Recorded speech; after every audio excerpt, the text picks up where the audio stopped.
Hey there, so since I made my Big Bang video, I've been getting an increased amount of messages from Muslims. And no, they are not death threats or any kind of aggressive or insulting messages this time. Instead, they are trying to bring to my attention that the Big Bang theory, as it is explained and accepted by scientists today, was revealed in their holy book, the Quran, 1400 years ago before the theory even existed. And they argue this by bringing certain verses in the Quran which, interpreted correctly, they say, clearly describe the Big Bang cosmological model. I will insert them in the side.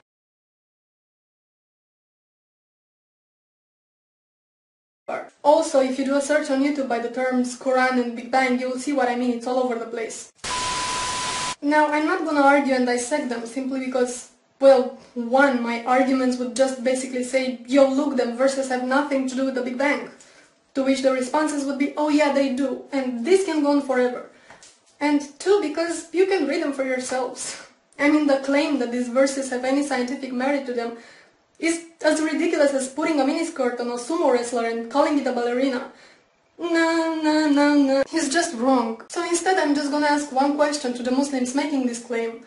And not just this claim, because you see, while most Christian creationists try to negate science altogether, going, evolution? Where? Big Bang? Never happened. But no, Muslims have a different approach. They go, it's all here in my book, man. See this verse here? This is what it really means. You got pawn, motherfucker. Allahu Akbar. So my question is this. If the Quran really predicted modern scientific theories, such as Big Bang and evolution, then why didn't you Muslims come up with those theories ages ago? If all those things were revealed in your holy book 1400 years ago, it means that you had 1400 years at your disposal to explain to us infidel fools how things really work. But you didn't, did you? It was only after the Big Bang theory was worldwide accepted by the scientific community that you decided to claim, well, Allah said it first. And same goes with evolution. So, why? I'm just asking. You know, there's something really bugging me, and it always annoyed me on some level, but it just seems to annoy me more and more is how religious sensitive we are. And especially when it comes to Islam. I'm sure you remember when Western Standard magazine published those cartoons, those Muhammad cartoons, that all hell went loose. And the publisher of the magazine was interrogated by the Canadian Human Rights Committee because he disrespected this holy religion that doesn't even know the meaning of human rights. It's sadly ironic. And this wasn't an isolated case. The same thing happened to Maclean magazine, I think it was, in 2008. Or the movie Fitna, which got banned. And the filmmaker was prosecuted and investigated and banned from entering the UK.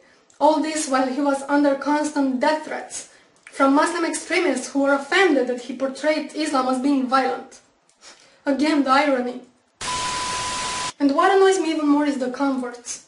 The people who weren't indoctrinated into this religion from childhood, but grew up exposed to human rights values.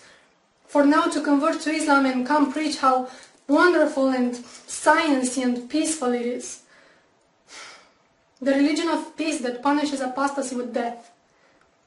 Oh, how great it is to live in the Western society and get all religious sensitive and offended when a particular dogma is criticized. Do you know that 1/3 of the world doesn't even have religious freedom? And it's not a coincidence that those countries are so populated, they account for almost 70% of the world population. Let me say this again. 70% of the world population doesn't have religious freedom. You will have to look at the calendar and see what year it is, and ask yourself, what the fuck?